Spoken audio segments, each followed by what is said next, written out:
ఇల్లు కొనడం ఒకప్పుడు జీవితంలో పెద్ద లక్ష్యంగా భావించేవారు. సొంతిల్లు అనేది భద్రతకు, స్థిరత్వానికి, సమాజానికి గౌరవానికి చిహ్నంగా చూసేవారు. కానీ ఇప్పుడు పరిస్థితులు మారుతున్నాయి. ముఖ్యంగా 25-35 ఏళ్ల మధ్య వయసు గల యువత ఇల్లు కొనడం నిజంగా లాభమా లేక అద్దెకు ఉండి పెట్టుబడులు పెట్టడమే తెలివైన నిర్ణయమా అని లెక్కలు వేస్తున్నారు. నేటి నగరంలో ఇళ్ల ధరలు అమాంతం పెరిగిపోయాయి. ₹1,00,00,000 ఇంటిని కొనాలంటే కనీసం 20 లక్షల డౌన్ పేమెంట్ అవసరం. మిగిలిన 80 లక్షలు బ్యాంక్ లోన్‌గా తీసుకుంటే 20 సంవత్సరాలకు 9% వడ్డీపై నెలకు సుమారు ₹72,364 ఈఎంఐ చెల్లించాలి. ఈ లెక్క ప్రకారం 20 సంవత్సరాల తర్వాత బ్యాంకుకు కట్టే మొత్తం దాదాపు 1,93,00,000 అవుతుంది. ఇందులో వడ్డీ భాగమే భారంగా ఉంటుంది. దీనికి అదనంగా registration charges, property tax, maintenance ఖర్చులు కూడా ఉంటాయి. మరి అద్దె ఇంట్లో ఉంటే పరిస్థితి ఎలా ఉంటుంది అని అనుకుంటున్నారా? అదే విలువైన ఇంటిని నెలకు ₹30,000 అద్దెకు తీసుకున్నారని అనుకుందాం. ప్రతి ఏడాది 10% అద్దె పెరుగుతుందని భావిస్తే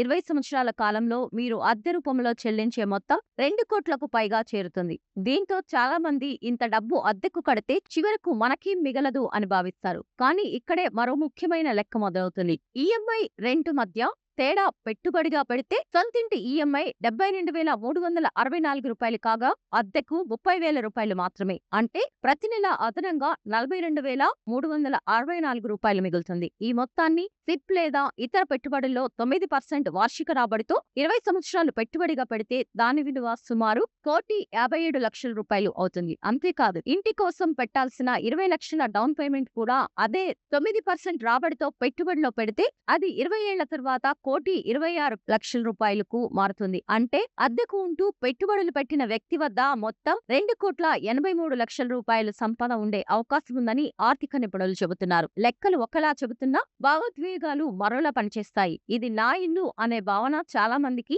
మానసిక ప్రశాంతత ఇస్తుంది. ఇంటి యజమానితో ఇబ్బందులు లేకుండా మనకు నచ్చినట్లు జీవించాలనే కోరిక కూడా ఉంటుంది. అందుకే కొందరు ఆర్థికంగా అద్దె మంచిదని తెలిసినా సొంతింటికే ప్రాధాన్యత ఇస్తుంటారు. మరికొందరు మాత్రం ఫైనాన్షియల్ ఫ్రీడమ్ కోసం అద్దె జీవన శైలిని ఎంచుకుంటారు. దీనికి ఒకే సమాధానం ఉండదు. స్థిరత్వం, భావోద్వేగ భద్రత ముఖ్యమైతే సొంతిల్లు, ఆర్థిక స్వేచ్ఛ, పెట్టుబడి వృద్ధి ముఖ్యమైతే అద్దె ప్లస్ పెట్టుబడులు. మీ ఆదాయం, ఉద్యోగ స్థిరత్వం, కుటుంబ అవసరాలు, భవిష్యత్ లక్ష్యాల ఆధారంగా నిర్ణయం తీసుకోవడం ఉత్తమం.